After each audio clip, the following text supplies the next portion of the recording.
Muy buenos días a todas y todos. En nombre del Instituto Nacional de las Mujeres INAMU, la Superintendencia Financiera SUGEF, SUGEVAL, SUPEN y SUGESE y el Sistema de Banca para el Desarrollo, sean bienvenidas y bienvenidos a la presentación del segundo informe sobre brechas financieras entre hombres y mujeres en el acceso y uso del sistema financiero en Costa Rica 2020.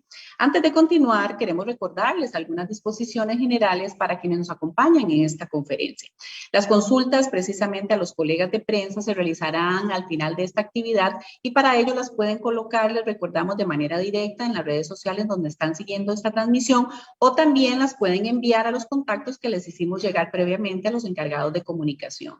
Una vez finalizada la conferencia, se les hará llegar a todos ustedes, los compañeros y colegas de prensa, la grabación a sus respectivos correos electrónicos con el objetivo de que puedan contar con el material y para la respectiva distribución y además se podrá descargar en los respectivos sitios web el informe completo. Ahora procederemos a comenzar con la conferencia programada para esta mañana y la actividad y vamos a saludar a nuestras panelistas. La señora Victoria Hernández, ministra de Economía, Industria y Comercio y presidenta del Consejo Rector del Sistema Banca para el Desarrollo. Muy buenos días, doña Victoria, ¿cómo se encuentra? Buenos días, Arlet, y un gran saludo para doña Rocío Aguilar, Superintendente General de Entidades Financieras y Superintendente General de Pensiones. Y muy buenos días también para doña Marcela Guerrero en su condición de ministra de la Condición de la Mujer. Y, por supuesto, a todas las personas que nos siguen en esta transmisión sobre esta importante, digamos, presentación que yo creo que es una información que hemos esperado por muchísimo tiempo y que va realmente pues a ser de utilidad. No tengo la menor duda con este par de compañeras de foro, así que muchísimas gracias. Adelante.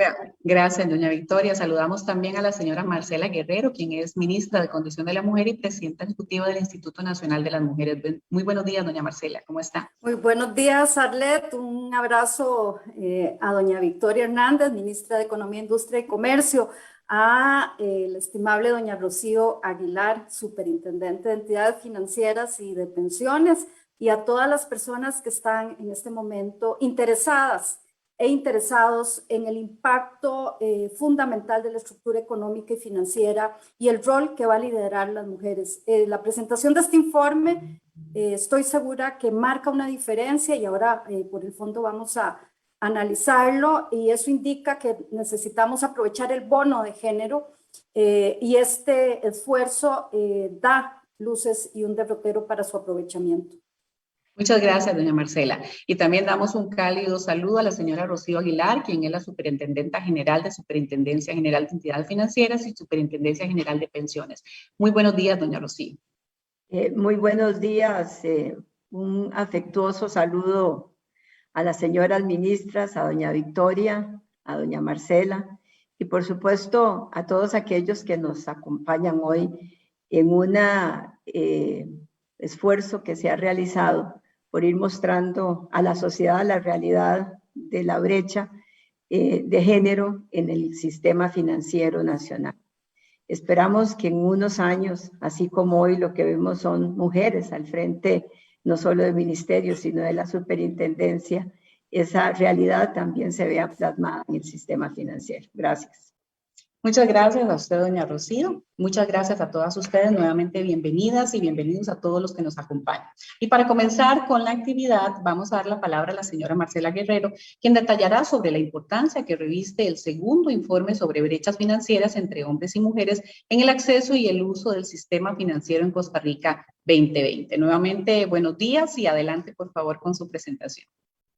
Muchísimas gracias. De nuevo, yo quisiera retomar que la presentación de este informe justamente se alinea en la condición de una presentación que hiciera el Instituto Nacional de las Mujeres ayer oficialmente del informe de las afectaciones del COVID en la vida de las mujeres, en esa diversidad que somos las mujeres y en la particularidad de que los impactos fundamentalmente se estrecharon en la educación, en la economía, en todo lo que tiene que ver con el sistema de cuidados que tiene a las mujeres, 449,000 mujeres que están en este momento desaprovechando el ingreso directo a los mercados laborales, todo lo referido además al impacto de la salud de las mujeres y fundamentalmente el impacto en la violencia, en ese continuo que es la violencia estructural de este país.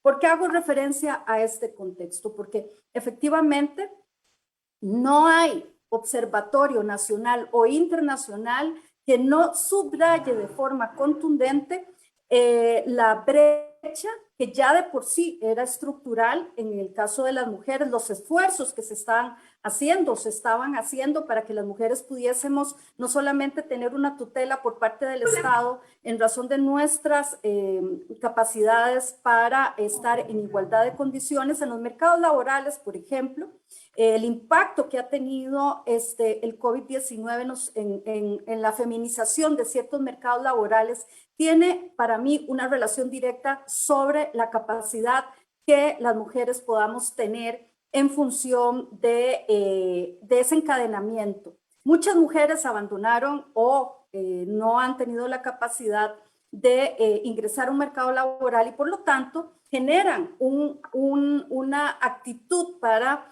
emprender o meterse al mundo empresarial. Y el esfuerzo de este informe tiene que ver con esa visión que estoy segura va a ser reforzada, pero además que tenemos que priorizar a partir de justamente combatir de forma decidida esa gran alerta que nos han puesto los observatorios nacionales e internacionales sobre la regresión de la calidad de vida de las mujeres. Se ha dicho que si aprovechamos el bono de género, realmente la economía nacional puede tener además un impulso.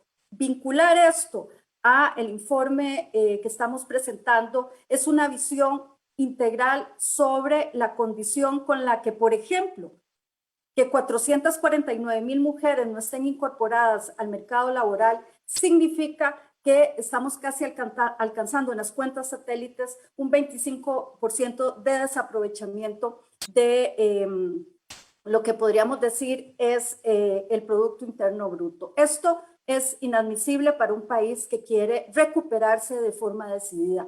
De ahí que implementar los compromisos que Costa Rica ha asumido con los diferentes marcos tanto nacionales como internacionales, hizo que el INAMU, la SUGEF y el Sistema de Banca de Desarrollo arrancara desde el 2017 un esfuerzo para poder articular de forma conjunta un informe país. Esto nos llevó a tener obviamente datos oficiales que daban cuenta definitivamente que esa brecha entre hombres y mujeres estaba altamente marcada en términos del crédito y del ahorro.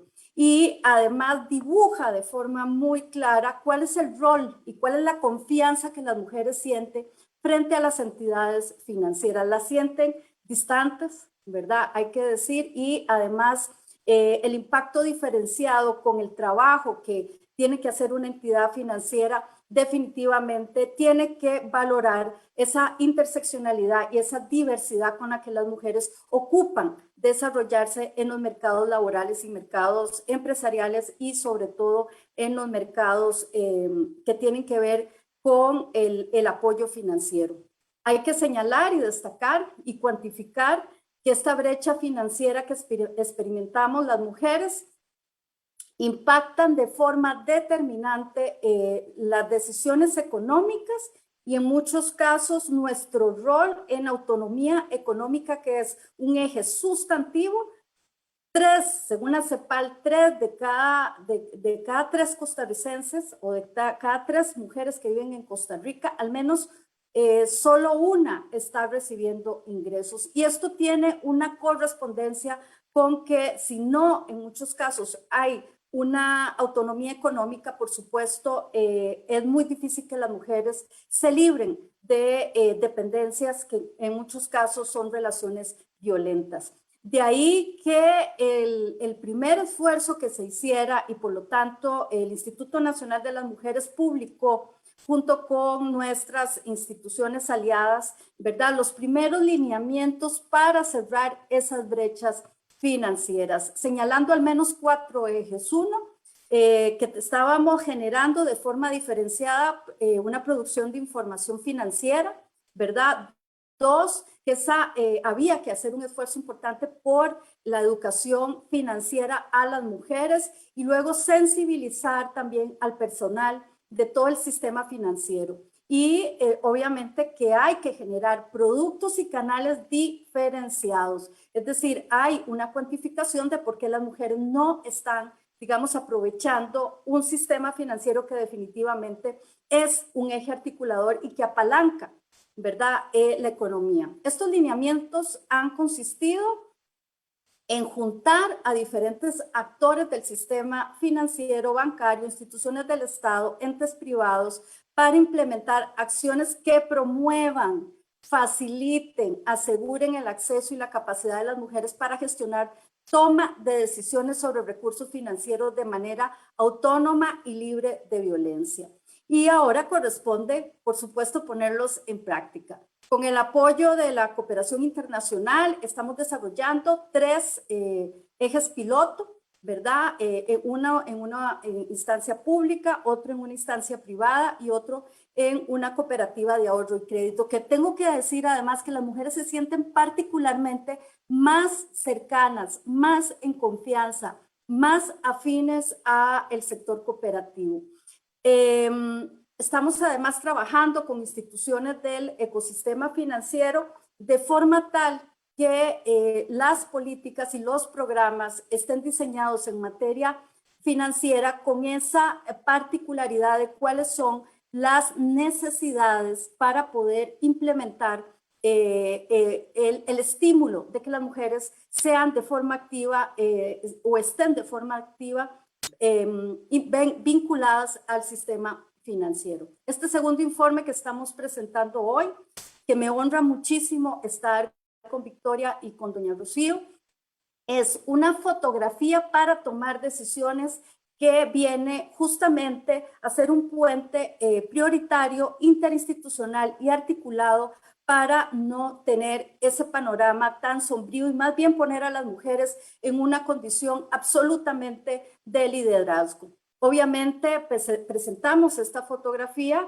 sobre la situación que hay entre hombres y mujeres, ¿verdad? Y la relación que tiene que haber con los productos financieros. La investigación y la producción de este informe se enmarcó en la coyuntura COVID, por eso nos parece tan importante, y lo que queremos y lo que vemos como 3 hallazgos sustantivos tiene que ver con que hay un apartado específico para desagregar información sobre la condición COVID y cómo esta puede ser superada en una recuperación económica o del sistema económico. Luego también incorpora la encuesta que ha realizado la SUGEF, ¿verdad? Y eso nos parece importante sobre los distintos instrumentos financieros, formales e informales, que permiten explorar las posibles causas, cuellos de botella que bloquean a esta población, a los sistemas financieros. Y obviamente incluye datos en materia de pensiones, de seguros, de valores, en la incorporación incluso de las diferentes superintendencias en este proceso. ¿Y por qué trabajar en la inclusión financiera de las mujeres? Bueno, por lo que ya hemos señalado, ¿verdad? Hay una condición que tiene que ser aprovechada, la vemos como una oportunidad. Nosotras estamos en este momento impresionadas de la demanda que, por ejemplo, el Instituto Nacional de las Mujeres ha tenido sobre el fondo que promovemos en materia de no reembolsable, de fondos no reembolsables. Hemos recibido 7,000 solicitudes y creemos que las mujeres están sedientas definitivamente de hacer impacto en economía y de los apoyos. Por supuesto, estos son recursos no reembolsables, pero creemos que las mujeres somos buenas pagadoras y somos determinadas en sacar a nuestras familias adelante en igualdad de condiciones con los hombres. De ahí que incluso el Foro Económico Mundial en el 2020 haya señalado que tenemos definitivamente que replantear nuestra institucionalidad y nuestra visión con un enfoque de género para poder definitivamente generar una participación más activa. Aquí hay 3 mujeres que están ocupando puestos de decisión y somos altamente sensibles a las recargas adicionales que una mujer recibe. El Banco Mundial, ¿verdad?, ha denominado Mujer, Empresa y Derecho en el 2019 y tiene una serie de menús de cómo tiene que ser integrada en los diferentes ámbitos las mujeres porque subsisten desigualdades. Quiero ir avanzando para finalizar señalando que esas desigualdades, como ya lo hemos notado, ¿verdad?, en los datos duros, tienen que ver con desempleo, subempleo, inactividad, baja participación laboral y la informalidad. Y incluso la situación de brechas que existen en las escalas salariales. Seguimos ocupando fundamentalmente, queremos que las mujeres tengan acceso diferenciado a créditos para la incursión, por ejemplo, en empresas que tengan que ver con la transición energética, con la transición de la industria 4.0, que son conceptos muy distintos para ser evaluados, por ejemplo, con un respaldo de avales. Muchas veces se le pide en esta transición a las mujeres que den avales de una economía que es la economía del siglo XX. Estamos en el siglo XXI y ocupamos además saber que hay mujeres que tienen que incursionar en nuevos sectores y que tradicionalmente estos sectores han sido masculinizados. Yo quisiera también señalar de forma activa que tenemos que erradicar la exclusión financiera de las mujeres y que esto pasa por reconocer que hay una discriminación histórica en los mercados sin que esto victimice a las mujeres, sino que seamos más inteligentes, porque una mujer que sabe invertir en economía, nosotros sabemos que mueve economía, porque no solamente invierte para sí misma, sino también para sus familias. De ahí que el acceso a servicios financieros, crédito, asistencia técnica, acceso a cuenta corriente, de ahorro, de depósito, de modalidades de préstamo, de pagos, incluso a servicios, de que tengan incluso una bancarización, es muy importante para la formalización, pero sobre todo para erradicar en muchos casos desigualdades, incluso desigualdades de ingreso. De ahí que yo señalaría que fortalecer la capacidad institucional de la prestación de los servicios a las mujeres, superando estas brechas y los mitos que existen sobre las capacidades de las mujeres en el mundo financiero, es realmente un esfuerzo que estoy segura que con este informe vamos a tener la ruta crítica para tomar decisiones. Y finalmente, pues yo quiero señalar que el esfuerzo que se haga tiene que tener prioridades. Este informe da luces largas. Tenemos que tomar decisiones de forma inmediata en función de estimular a las mujeres a que rompan moldes. Y creo que este es el siglo XXI de las mujeres. Gracias. Muchísimas gracias, doña Marcela, muchas gracias. Y vamos a continuación a dar la palabra a doña Rocío Aguilar, Superintendenta General, Superintendencia General de Entidades Financieras y Superintendencia General de Pensiones. Doña Rocío nos presenta el detalle de este informe. Nuevamente, muy buenos días, doña Rocío, bienvenida y adelante, por favor. Muchísimas gracias. Creo que no podría yo presentar este informe sin hacer un breve preámbulo sobre el momento en que el mismo se llevó adelante. Es básicamente una crisis sin precedentes, no solo, por supuesto, para nuestro país, sino para el mundo, que a diferencia de crisis anteriores que se localizaron en segmentos particulares, esta afectó todas las economías, la salud, el sector social, y como alguien dijo, fue como poner en coma al mundo. Así que este es el contexto de este estudio. Y básicamente no podemos desaprovechar para mencionar que los impactos ya para el caso costarricense, con unas finanzas públicas muy frágiles y como una baja participación de la mujer en el campo laboral, a la cual Marcela se refirió de manera extraordinaria, No podemos dejar de lado que difícilmente lograremos cerrar esas brechas si no cerramos una muy importante que tenemos, y es la ausencia de redes de cuidado, porque el papel que la mujer ha desempeñado y desempeña en el hogar de alguna forma en ausencia de red de cuidado, no solo para niños, sino incluso para mayores, es la que muchas veces genera la primera barrera para ese ingreso. Así que podemos trabajar en muchísimos campos, que si esa brecha no la cerramos, difícilmente vamos a lograr por lo menos incorporarla a la velocidad a la que aspiramos.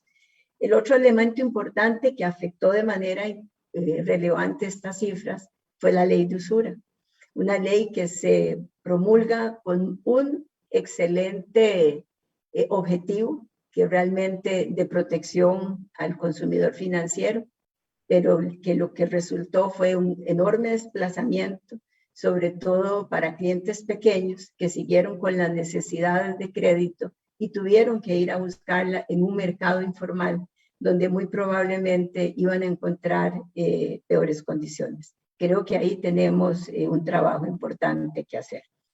Así que, dicho lo anterior, voy a pasar a hacer la presentación del informe. Por favor, si lo tienen, yo no lo veo. ¿Está puesto el informe? Sí, señora, está puesto. Sí, bueno. De lo primero que vamos a hablar es del impacto en el crédito, el monto, y esto es una comparación, y dichosamente al ser este el segundo informe ya nos permite tener un punto de inicio y empezar a hacer comparaciones para medir avances. Y aquí hacemos una primera comparación entre el monto promedio de crédito del año 2018 y el año 2020.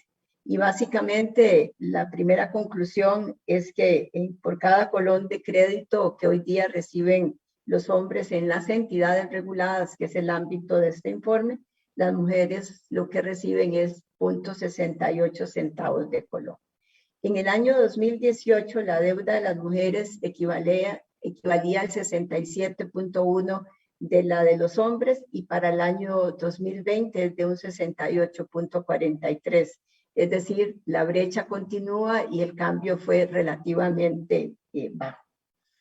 En la siguiente lámina vamos a poder ver cómo se ha movido el monto promedio de crédito de las mujeres versus los hombres, y de nuevo en una comparación del año 2018 con el año 2020. Para el año 2018 el crédito promedio de cada mujer era de 10.6 millones de colones, mientras que el crédito en el caso de los hombres era de 12.3 millones de colones. Es decir, las mujeres respecto al crédito promedio de los hombres, el crédito promedio representaba un 86%. ¿Cómo están distribuidos estos créditos respecto a hombres y mujeres? En el año 20 lo que tenemos es un 56% del crédito dirigido a los hombres para un total de 687,000 deudores.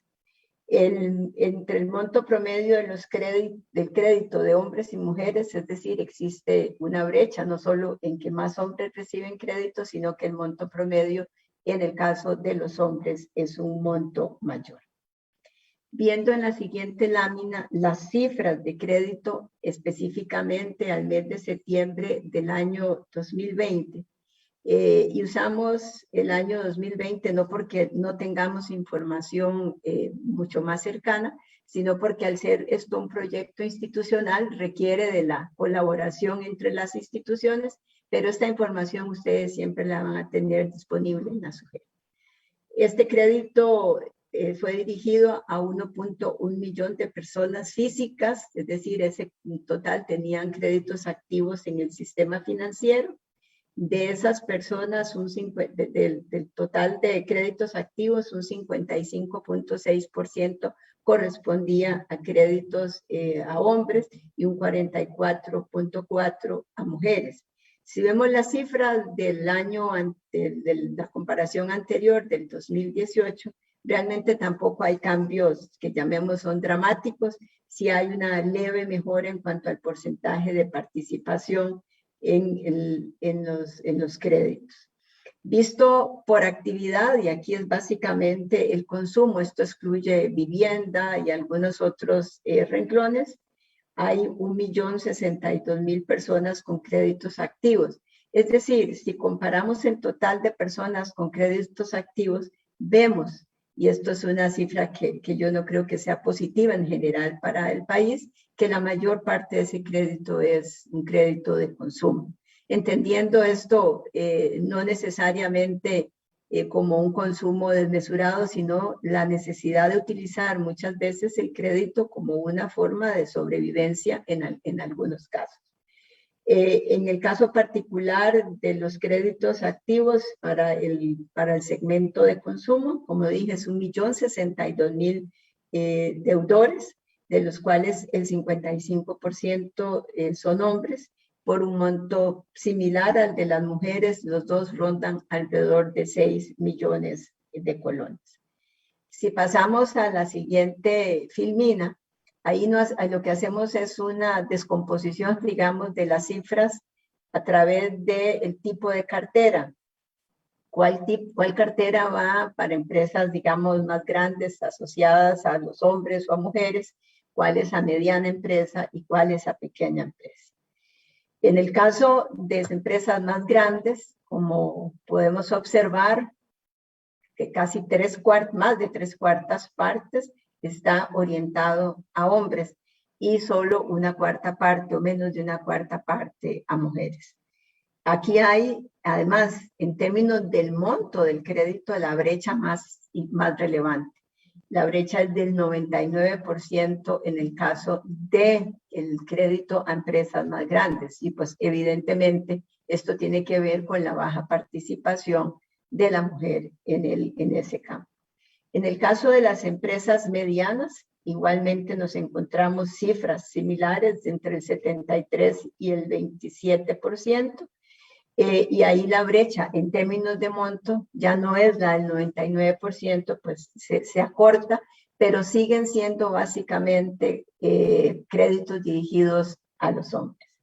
Y en lo que es pequeña empresa, que uno hubiera esperado ahí digamos, un cambio mayor, lo que baja es lo que aumenta es de 27 o 25% a 35% y vuelve a crecer la brecha. Entonces creo que ahí hay información útil para empezar a analizar qué es lo que está sucediendo en la orientación del crédito a esos segmentos. Cuando nos asomamos ya no a los clientes, sino en dónde es que estos clientes son atendidos, vemos en la siguiente lámina, usted la debe estar observando, el crédito por institución financiera. Y ahí lo que estamos es orientados a cuántos deudores atiende el sector financiero que corresponden a hombres o a mujeres. Y básicamente siempre orientado al tema de las personas físicas. Y lo que llama poderosamente la atención es lo que aquí se denomina como otras entidades financieras, teniendo eso sí la particularidad de que esas otras entidades financieras corresponde fundamentalmente a Caja de Ande, que Caja de Ande, por su naturaleza de convocatoria, digamos, del sector magisterial y en buena medida donde hay una participación elevada de las mujeres, es donde se observa un mayor porcentaje. Pero en el resto de las entidades, digamos, bancos comerciales del Estado, es apenas del 39%, a pesar de la amplia red que los bancos del Estado, tienen. Así que creo que esto es una información que debería ser útil para las entidades financieras, porque cuando veamos las de las siguientes láminas sobre la voluntad de pago de hombres versus mujeres, y básicamente en muchos estudios aquí se ha demostrado que esa voluntad de pago de hombres y mujeres está muy asociada al papel protector hacia la familia que tiene la mujer y cómo la mujer cuida ese récord crediticio, porque el no cuidarlo puede poner realmente en riesgo a su familia. Y esto es en la lámina siguiente, entonces vemos el tema que llamamos la integridad financiera, que tiene que ver con rangos de atraso. En general, las mujeres son mejores pagadoras y aquí vemos que la cartera al día está mucho más o hay más mujeres, digamos, con la cartera al día que hombres. Tengo nada más que hacer la siguiente observación. En este año que recién, el año pasado más bien, en plena crisis, hubo un apoyo financiero importante y una flexibilización importante para apoyar realmente no solo a las empresas, sino a las familias, y de alguna forma ese apoyo podría también estarnos distorsionando la información. Pero esto visto en otras oportunidades, las mujeres son mucho mejor pagadoras que los hombres. En la siguiente lámina nos pasamos ya no de la parte de crédito, sino la parte de ahorro. Y es posible que las cifras del año 2020 estén de alguna manera afectadas también por la situación que atravesó el país, donde las personas, por un lado, las que tenían recursos se orientaron más al ahorro porque tenían temor en decisiones de inversión, y las que normalmente tenían ahorro para situaciones de emergencia tuvieron que utilizarlo, ¿verdad? Y ahí encontramos posiblemente haya incorporado un efecto que no logremos ver ahora. Pero básicamente, al igual que en el año 2018, las mujeres tienen, no, digamos, yo no diría que un menor acceso, aquí no es un problema necesariamente de acceso, es un problema también de la capacidad de ahorro. Y más bien llama poderosamente la atención que teniendo mucho menor participación en el campo laboral, la mujer tenga esa voluntad de ahorro. Y esa voluntad de ahorro creo que está muy asociada al papel que debe cumplir. Además, aprovechamos también la oportunidad para ver la inserción de la mujer en la institucionalidad del sistema financiero.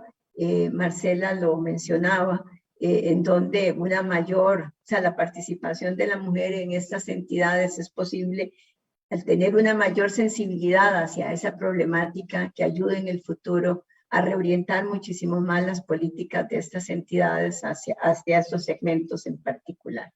Y entonces lo primero que nos encontramos es que de 46 entidades supervisadas por la superintendencia, 10 mujeres están en órganos de decisión de la entidad.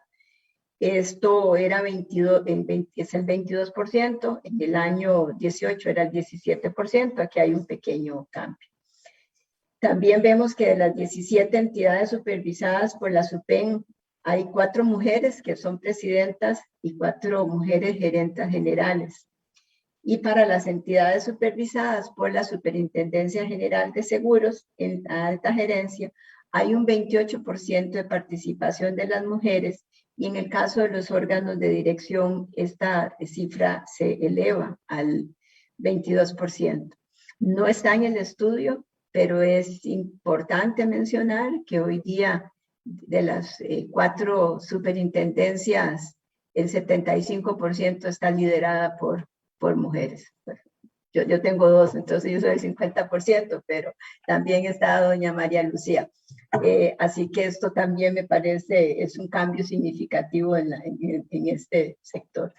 Y en el caso de las entidades reguladas por la Superintendencia General de Valores, hay 18 mujeres presidentas y 19 mujeres gerentas generales. Y aquí podrán observar en el estudio y en esta presentación que por supuesto, se les estará suministrando cómo es en cada una de las superintendencias. Así que yo creo que para ir, digamos, avanzando en esta presentación, que también hay cifras importantes sobre el estado de inclusión financiera de los hombres y mujeres. En primer lugar, una conclusión que aparece en el estudio es que las mujeres tienden a ser más cautas con el uso del dinero que los hombres. Y creo que este tema ya lo hemos abordado. Lo otro es que el efectivo es el medio de pago más utilizado para transacciones. Yo creo que el país ha evolucionado muchísimo en ese campo y posiblemente la pandemia además le pegó un importante empujón porque la necesidad de aislamiento hizo que transacciones que en otros momentos se hacían en efectivo tuviesen que hacer a través de otros medios de pago. Y es muy posible que ahí la mujer haya sido altamente beneficiada. Y esto lo menciono porque la mujer en su cotidianidad, ¿verdad?, no solo requiere el efectivo o el dinero para ir a hacer la compra del día, es la que lleva muchas veces los niños a la escuela, es la que además los transporta al doctor, y entonces esa posibilidad de poder tener un acceso muchísimo más eficiente al dinero es muy importante. También para la mayoría de las mujeres, el sentimiento de que los ingresos no son suficientes para cubrir todos los gastos es un sentimiento generalizado por ese mismo papel que hemos mencionado, y es la que muchas veces debe recurrir a fuentes de financiamiento quizás no formales o no reguladas, y las que mayor agresividad pueden recibir desde ese punto de vista. Y respecto a un tema importante que tiene que ver con las decisiones de cómo se gasta el dinero, y aquí nos encontramos que en el hogar el dinero, o cómo se gasta o se ahorra, se reparten las decisiones. Digamos, hay casos donde lo toma una sola de las personas del hogar, un 34%, y en este caso, en pareja, un 31%, o bien otras personas que también convivan en el hogar, un 15%. Y hay una modificación a lo largo de la vida de la persona en cuanto a quién toma la decisión. Las decisiones unipersonales se dan mayormente en personas entre los 64 y 70 años de edad, y eso no es de extrañar porque tiene que ver muchas veces con viudez, por ejemplo, o ya una persona que básicamente ya no están sus hijos o el resto de la familia. En cambio, de manera conjunta entre las personas entre 25 y 70 años. En relación con las barreras para acceder al crédito, un 33% señala que no le gusta endeudarse. Hay una cultura todavía en una parte de la población que siente temor a las implicaciones de endeudarse, y esperamos que eso sea sobre todo para el caso de consumo. Y un 26% que dichosamente no lo necesita o no le interesa. Y hay un 22% que me parece que esto es un poco el reto que tenemos, que no cumple con los requisitos.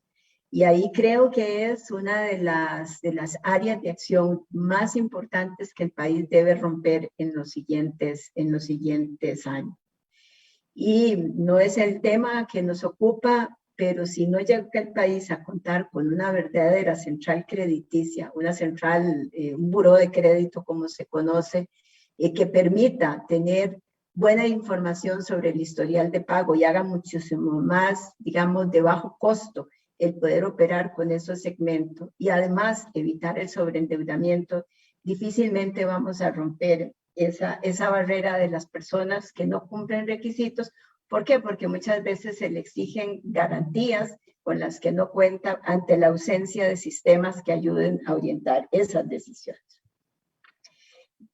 Voy a referirme ahora a la parte del impacto de COVID en el crédito a personas. Como ustedes saben, las autoridades, CONACYF, Banco Central, del sistema financiero, tomaron una serie de acciones que nosotros denominamos valientes para poder apoyar a las personas y a las empresas en este año tan complicado.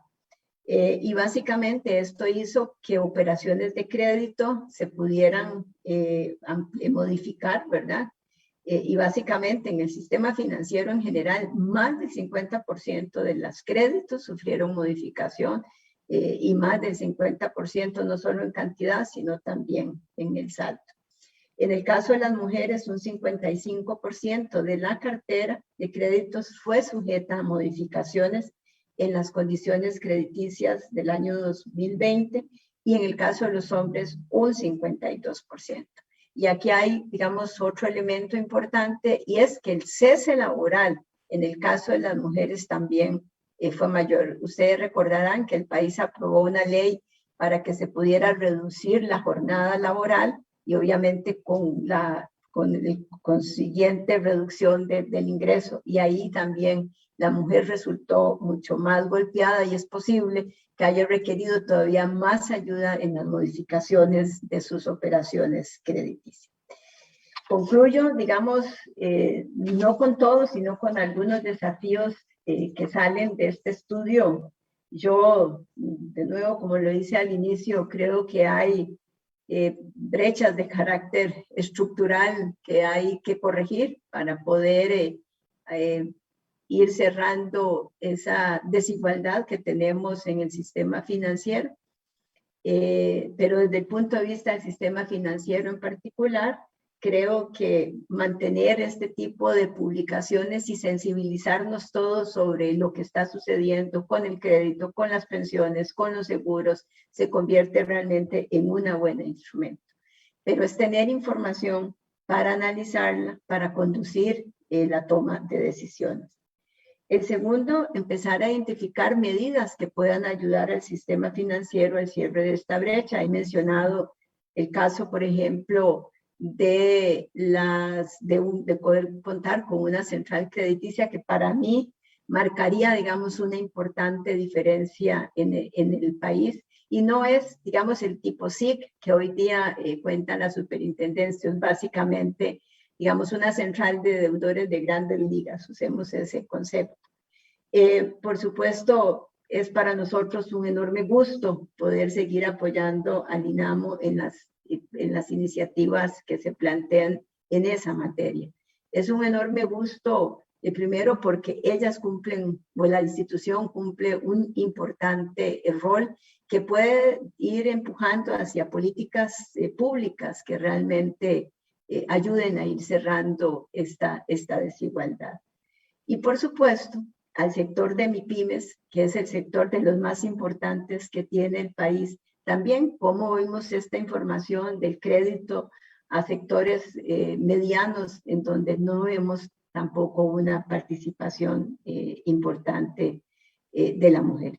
Yo voy a llevar mi presentación hasta aquí porque los siguientes desafíos están más relacionados con las otras entidades, pero muchísimas gracias a todos por habernos acompañado. Gracias. Muchas gracias a doña Rocío por contextualizar este informe. Y ahora vamos a dar la palabra a doña Victoria Hernández, ministra de Economía, Industria y Comercio y presidenta del Sistema Rector del Banca para el Desarrollo. Doña Victoria nos expondrá sobre los desafíos que tiene precisamente el Sistema de Banca para el Desarrollo. Nuevamente, muy buenos días, doña Victoria, y adelante, por favor. Bueno, muy buenos días de nuevo. Muchísimas gracias a doña Marcela y a doña Rocío, porque realmente cada una desde su óptica hizo una contextualización súper importante de cara a lo que hoy nos ofrece este informe. Es el segundo que hacemos. El primero lo hicimos desde la perspectiva de la oferta, un poco, bueno, qué ofrecían los bancos en aquel momento, las entidades financieras supervisadas. Eso lo presentamos hace aproximadamente 1 año y medio para programas de crédito enfocados a mujeres. Y ahora este otro que más bien se basó sobre el tema desde la demanda. Entonces yo creo que eso es, como decía doña Rocío, hablemos de varias cosas que son condiciones necesarias para poder dimensionar correctamente este informe. 2, concuerdo perfectamente que si ya la situación que plantea doña Marcela es crítica en la brecha de desempleo en las mujeres, el poco acceso, ¿verdad?, a crédito, con el contexto de la pandemia, se vino como a exacerbar o a hacer más evidente el tema. ¿Por qué? Porque el tema de los confinamientos, la gente con teletrabajo, lo que afectó toda la pandemia al sector informal, pues realmente fue el sector menos beneficiado o el más perjudicado, de cara a que no habían moratorias, no habían subsidios, no había nada que pudiera ayudarles a ellos a sostener un negocio que estaba al margen de la formalidad. Entonces yo creo que el tema de la pandemia ha venido a ayudar.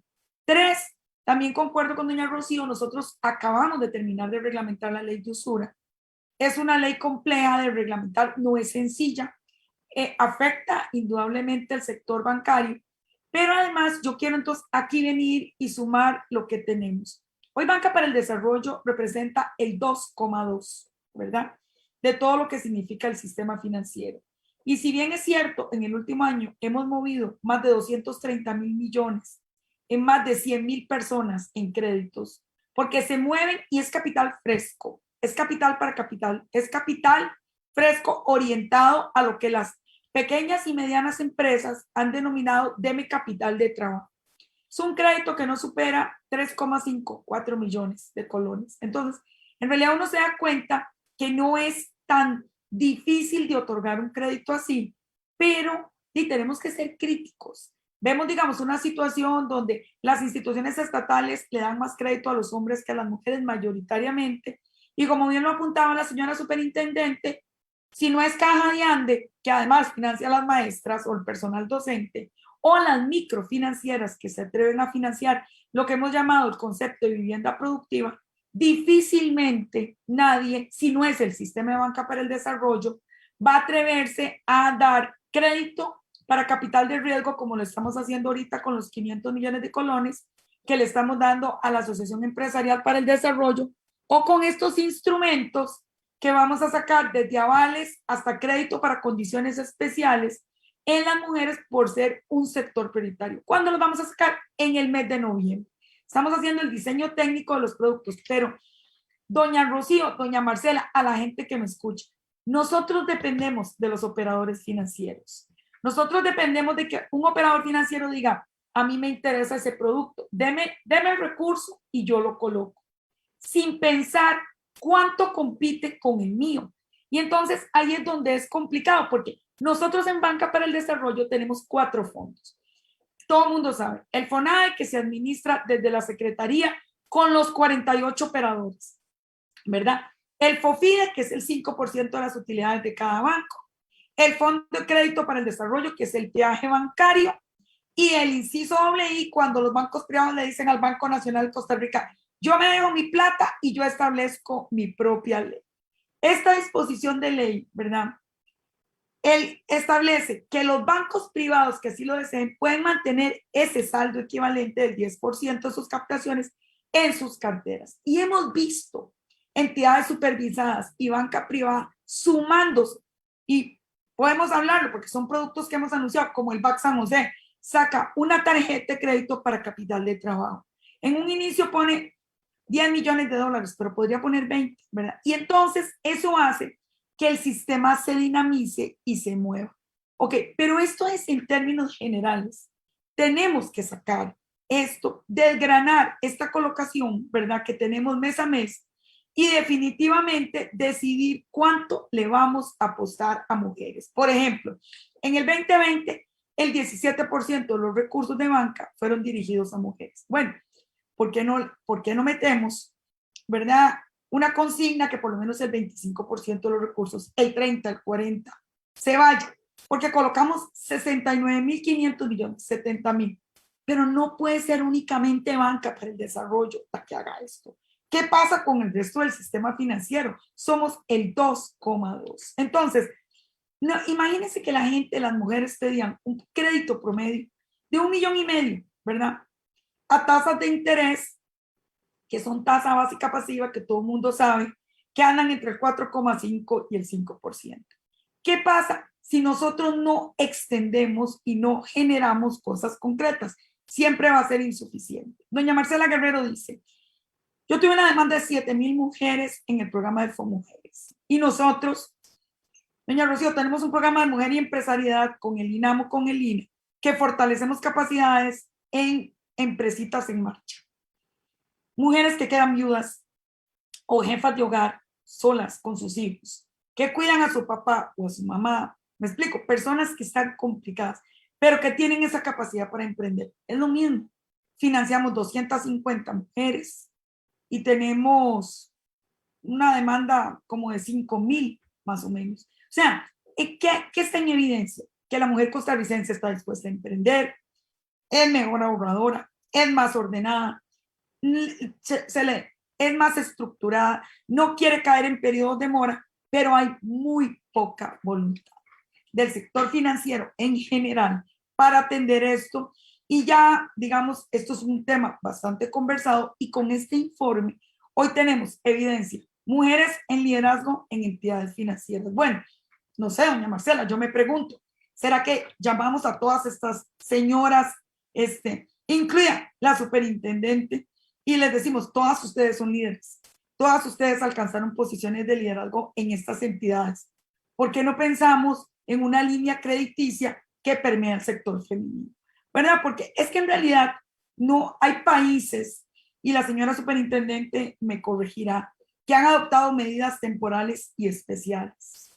Yo me reúno continuamente con las representantes de las entidades financieras y cuando hablamos, pongamos 5.000, 7.000 millones en ese programa, 50% avalado por aquí y 50% avalado por allá, no quieren apostar absolutamente nada. Entonces, sí tenemos una condición complicada en este momento porque ya sabemos cuando el mercado se ha secado lo que el crédito dinamiza la economía.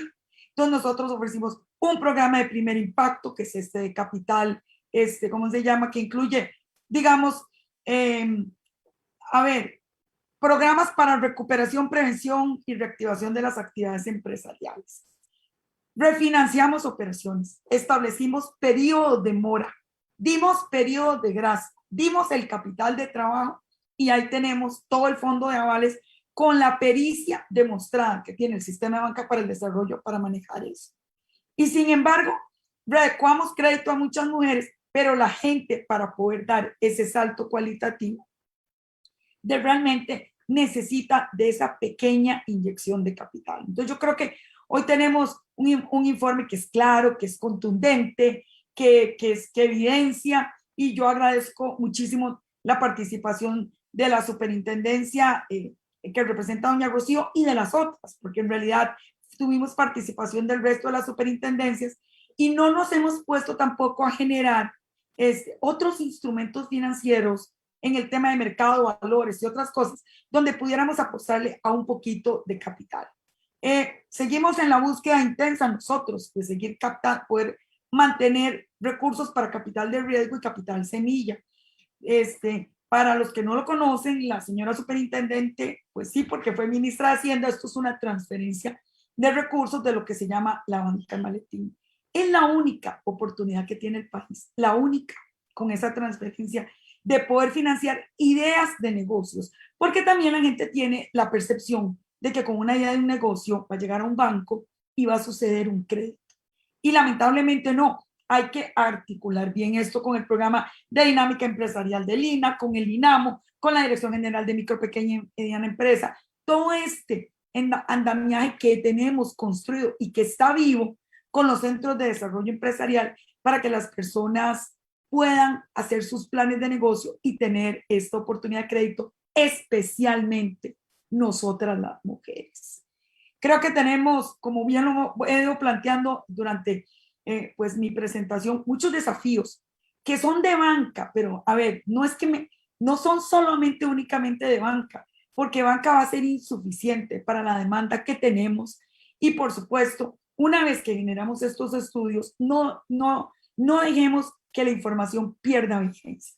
Mantengamos una actualidad. ¿Por qué? Porque tienen que haber medidas de carácter prudencial, de comunicación y sensibilización para que ayuden a incluir, ¿verdad?, actividades en favor de el cierre de la brecha de género. Por ejemplo, hoy en la tarde vamos a graduar la tercera o cuarta generación, creo que es, de técnicos en banca para el desarrollo que promovemos con la Universidad Estatal a Distancia. Todos vienen de diferentes entidades financieras. Bueno, pensando un poco, un desafío es incluir el enfoque género a la hora de analizar estos créditos y pensar un poco cuál debe ser ser empáticos, ¿verdad? Yo sé que no es un rol propio de las entidades financieras buscar esa empatía porque tienen que garantizarse también que el crédito se recupere.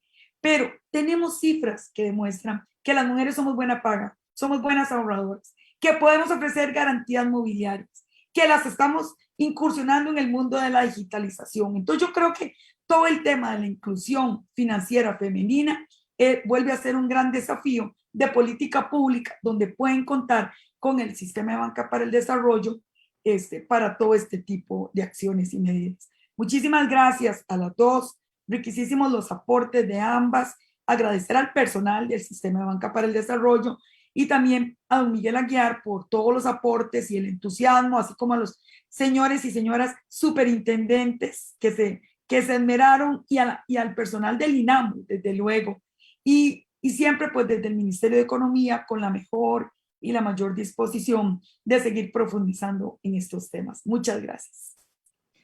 Muchas gracias a usted, doña Victoria, y a partir de este momento vamos a abrir el espacio para responder las consultas que ya nos han llegado de los colegas de prensa. Vamos a irlas haciendo y asignándolas respectivamente. Tenemos una primera consulta para doña Marcela y dice así: ¿qué medidas se deben realizar para disminuir la brecha que ha hecho el INAMO? Doña Marcela. Aquí hay, bueno, nosotras, y el dato número 1, y creo que hay una coincidencia tanto con doña Rocío como con doña Victoria, necesitábamos tener datos del comportamiento de las diferentes entidades financieras, el comportamiento de las mujeres, en razón de poder aprovechar aquellas condiciones, digamos, más maduras para multiplicar el acercamiento o el no ensanchamiento de la brecha. Y esto de forma muy concreta, y ahora lo mencionaba, había que hacer una diferenciación en donde estaba tanto de parte de la oferta financiera como la demanda. Fuera, digamos, de un dato que incluso a mí me gustaría, Victoria, que vos rescates, porque has hecho un trabajo extraordinario en identificar que hay 10.000 millones, ¿verdad?, en el mercado que no hemos podido colocar. De esos 10.000 millones, 1.800 eran del no reembolsables del INAMO, ¿verdad? Es decir, primero tenemos que ver el recurso disponible y por qué efectivamente hay unas barreras que no permiten a las mujeres acceder a esos créditos, ¿verdad? El primero que yo me encargué, digamos, voy a dar un dato muy concreto en términos de que me encontré en enero, cuando ingreso a esta institución, una no ejecución de 1.800 millones, de un 4% que está dado por ley, que del presupuesto total de la institución, que equivale a 400 millones, y este recurso estaba acumulado en un superávit, justamente por lo que marcaba doña Rocío y doña Victoria, porque hay barreras de una serie de requisitos que impedían en una institución pública, ¿verdad? Voy a empezar como desde lo más simple a lo más complejo, a aquellas, por ejemplo, que son supervisadas y que tienen toda una normativa nacional e internacional, todos los acuerdos de Basilea, ¿verdad? No hay una flexibilidad para que eventualmente incluso las entidades no financieras puedan tener una consideración distinta. Esta es una discusión de carácter técnico y de carácter, yo diría, de una alta sensibilización con enfoque y transversalización de género. Es ese tratamiento distinto de cómo atacar estas brechas. Dichosamente, tomamos decisiones gracias a la Junta Directiva en el caso del INAMO para hacer consideraciones en el marco de la ley para tener diríamos, un tratamiento diferenciado para poder otorgar estos créditos. Estoy convencida de que nosotras vamos a hacer esas transferencias de los 1.800 millones porque con la normativa disponible muchas veces se puede efectivamente romper esa brecha. ¿Y por qué pongo el ejemplo del INAMO? Después de que no había ejecutado y tenía superávit, ¿verdad?, acumulados por varios años, que alcanzaron en un principio de 400 millones, que era lo asignado por año, a llegar a 1.800, porque existe el esfuerzo institucional de encontrar las vías concretas. Luego, ya en razón al tema del sistema financiero, yo lo he mencionado, nosotros vamos a hacer un plan piloto con una entidad pública, una privada, y por supuesto la tercera es con una de ahorro y crédito. Y tenemos que empezar, ¿verdad? Hay lineamientos que son las que fijan las reglas del juego, porque aquí yo no puedo dejar de mencionar, y con esto cierro, de que hay barreras incluso de carácter cultural, ¿verdad? Yo creo que las tres hemos coincidido con datos este informe y con nuestra experiencia de carácter técnico y político, que las mujeres tienen condiciones para que tengan no un tratamiento privilegiado, es un tratamiento distinto, pero hay barreras de carácter a veces cultural que no tienen la sensibilidad suficiente para entender que las mujeres funcionamos distinto. Esto lo que quiero decir es que también nos estamos ocupando de acompañar a entidades públicas y al sector privado a romper esas barreras de carácter cultural. Muchas gracias, doña Marcela. Del periódico La República nos hacen dos preguntas. Dicen, ¿cuál es el periodo del informe y cuál será la periodicidad en la que lo harán? Y de una vez hago la siguiente, dice, ¿cómo es el comportamiento en la morosidad? No sé cuál de las señoras nos apoyan con las respuestas. Voy a tratar de hacer respuesta corta, si no, no salimos hoy. Este informe es el segundo, el anterior es del 18 y este es con cifras al 20, es decir, ha sido bianual. Nuestro interés sería ojalá poder hacerlo anualmente. Segundo, en términos de morosidad, en el cuadro que presentamos vimos cómo las mujeres tienen más operaciones al día que los hombres.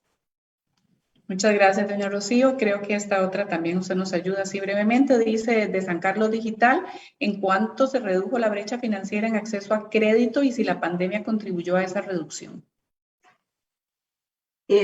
Como vimos, en acceso a crédito no hay un cambio significativo. Lo que sí es importante tener en cuenta es que a raíz de la pandemia el crédito no creció. O sea, Costa Rica tiene ya varios años, de todas maneras, de tener un bajo crecimiento en crédito y el año de la pandemia en particular es un año de prácticamente un crecimiento nulo. De la revista Mercados y Tendencias, ¿en qué consiste el fondo no reembolsable del INAMU? Creo que esa es para doña Marcela. Gracias. El fondo lo que consiste es en una posibilidad de que las mujeres tengan en procesos iniciales, o sea que no están formalizadas, de 2 millones individual a 3,5 millones si son asociadas, la posibilidad de solicitar con una serie de requisitos que están dadas por un decreto y un reglamento. Y luego con proyectos que ya están en desarrollo, aumentan los montos de 3 millones individual a 5 millones grupal y también se financian a mujeres que tutelan y acompañan en la defensa de los derechos humanos. Estos créditos están entre 5 y 10 millones. Todos estos créditos tienen que ir a capital directamente, no a gastos, ¿verdad? Que no sean inversión de capital y lo que pretende es un seguimiento que está dado por ser fondos públicos de la Contraloría en el cumplimiento. En este periodo del COVID se hicieron una serie de flexibilizaciones de requisitos porque ciertamente quiero volver a hacer énfasis en eso. Si no hay una condición distinta para el acceso cumpliendo con la normativa o eventualmente una consideración distinta de avales, difícilmente las mujeres les vamos a poder dar este primer empujón. Hoy tenemos 1.800 millones, tenemos una demanda alta, estamos haciendo verificaciones de orden presupuestario porque probablemente tengamos que invertir. Y quiero decir que hoy la Junta Directiva, doña Victoria, va a estar aprobando los primeros 19 proyectos de nuestra alianza y ese es el último aspecto que quiero resaltar. Hemos hecho una alianza con el MAC para un impacto en el sector rural y un impacto con el MEIC. Hoy Junta Directiva en la normativa correspondiente va a aprobar los primeros 19 proyectos porque hicimos una alianza con el MEIC. Es decir, esperamos a fin de año incluso tener un impacto importante en virtud de que el 2022 seamos las mujeres las que nos abanderemos en la recuperación económica. Muchas gracias. Y de Monumental nos dicen, hola doña Rocío, estoy viendo la conferencia, una pregunta, ¿la brecha en acceso a cuentas de ahorro aumentó o disminuyó? En materia de cuentas de ahorro, la brecha pasó de un 5 a un 3%. Y es bien interesante si ustedes tienen ahí, bueno, en la presentación quedó, una cosa que se observa es que en materia de captaciones a plazo, llamemos pequeños ahorros, libretas, certificados, las mujeres tienen más instrumentos que los hombres. Y esto es digno de mencionar, aunque el monto promedio sea menor. Es decir, esa voluntad, esa necesidad de tener algún dinero para emergencias y contingencias se puede ver plenamente reflejado en este informe. Muchas gracias, doña Rocío. Y tenemos una pregunta para doña Victoria. Dice, ¿cómo disminuir la brecha del crédito de las mujeres en el SBD? No, muchísimas gracias por la pregunta. Como mencioné, ya venimos articulando y es cierto, podríamos incrementar perfectamente estableciendo programas específicos, como lo mencioné, con instrumentos financieros determinados, programa de aval que financie grupos de mujeres. Por ejemplo, ahorita estamos promoviendo todo lo que se llama el programa de crédito rural o territorial. Es un programa donde pusimos a disposición, no es mucho, son 10.000 millones de colones, pero tiene la ventaja de que se va a colocar vía operadores no financieros. ¿Por qué? Porque necesitamos que se acepten lo que se llama la garantía mobiliaria. ¿Qué significa eso? Pues que yo dejo en garantía mi moto, los 2 o 3 rezos que compré, la milpa que sembré, los telares con los que voy a hacer las gabachas, por decir algo. Este tipo de programa es muy susceptible de financiar directamente mujeres. No es que la banca no pueda usar la garantía mobiliaria, es que no le da confianza, entonces no hay voluntad para que eso suceda. Y perdón que sea tan crítica, pero es que muchas veces la gente piensa que la banca para el desarrollo no tiene ganas de responder, y sí tenemos ganas de responder, pero es un sistema y nosotros dependemos de que si el operador financiero no adopta nuestro producto financiero, no podemos hacer más. Por eso se llama sistema, no es una ventanilla única. Y además de que estos recursos compiten con los de los bancos. Y como tienen que prestarse más baratos, probablemente serían son los primeros que se van. Entonces los de los bancos ofrecen los de ellos. A ver, aquí cada uno hace lo que le toca, ellos defienden lo de ellos, pero a mí me corresponde como presidenta del sistema, como abanderada, como persona que visito los lugares, de defender una posición porque es completamente lógico lo que estamos buscando. Entonces sí estamos creando instrumentos financieros, sí los estamos creando y van con avales, pero repito, eso no es suficiente para satisfacer la demanda de crédito que hoy en día tenemos las mujeres. Doña Victoria, también para usted nos pregunta María Ciu de Diario Extra, que por favor si puede ahondar en banca de maletín. La banca de maletín es una transferencia que se hace como producto, todos los bancos del Estado, por medio de todo lo que reciben en depósitos, deben de pagar un peaje bancario. No, perdón, la banca maletín perdón, estoy enredándolo con el Fondo de Crédito para el Desarrollo, me disculpo. La banca maletín es una transferencia que se realiza como producto de un impuesto de las captaciones internacionales que hacen los bancos. Entonces, la banca privada, básicamente. Entonces, estas transferencias, vienen del Estado directamente, es la única transferencia que se utiliza para lo que se llama capital semilla o capital de riesgo. Con eso, ¿qué hemos hecho para doña María? Y podemos profundizar cuando ella quiera. Cada año y cada semestre hemos venido creciendo en esos operadores de capital semilla. Al día de hoy, más o menos, superamos los 10, vamos por 12. Y los tenemos distribuidos además en todo el país. Es desde Auge de la Universidad de Costa Rica, el Instituto Tecnológico, la Universidad Técnica Nacional, Procomer, tenemos también GAT Suralto allá en Cotobruz, tenemos diferentes entidades que identifican iniciativas para emprender, pero que además tienen una enorme ventaja. Son recursos que tienen un acompañamiento claro, que entran por la vía del concurso. Acabamos de lanzar hace poco con Fundecor para la región de Sarapiquí, directamente para los parceleros que se dedican a la preservación forestal, la oportunidad de iniciar con 16 proyectos más o menos en 6 millones de colones. Este capital es no reembolsable. Es el único capital que tiene el país que le permite a la gente realmente abordar un emprendimiento distinto y contar con un capital inicial que le permita potenciarlo. Después de ahí, no hay ni un solo recurso en todo el país que permita eso. Muchas gracias, doña Victoria. Vamos a dar por finalizado acá la actividad de esta mañana. Agradecerles muchísimo a todos los que acudieron, a los compañeros de prensa. Les recordamos que el informe estará subido o ya está subido en los sitios web de la SUGEF, del INAMO y en la sala de prensa del SBD. www.sbdcr.com. Muchas gracias nuevamente a las panelistas, la señora Victoria Hernández, ministra de Economía, Industria y Comercio y presidenta del Consejo Rector del Sistema Banca para el Desarrollo, la señora Marcela Guerrero, ministra de la Condición de la Mujer y presidenta ejecutiva del Instituto Nacional de las Mujeres, y a la señora Rocío Aguilar, superintendente general, Superintendencia General de Entidades Financieras y Superintendencia General de Pensiones. Muchas gracias a todos y todas y que tengan muy buenos días. Gracias, señoras. Gracias. Muchas gracias, muy buen día y muchas gracias. Hasta luego. Hasta luego. Buenos días.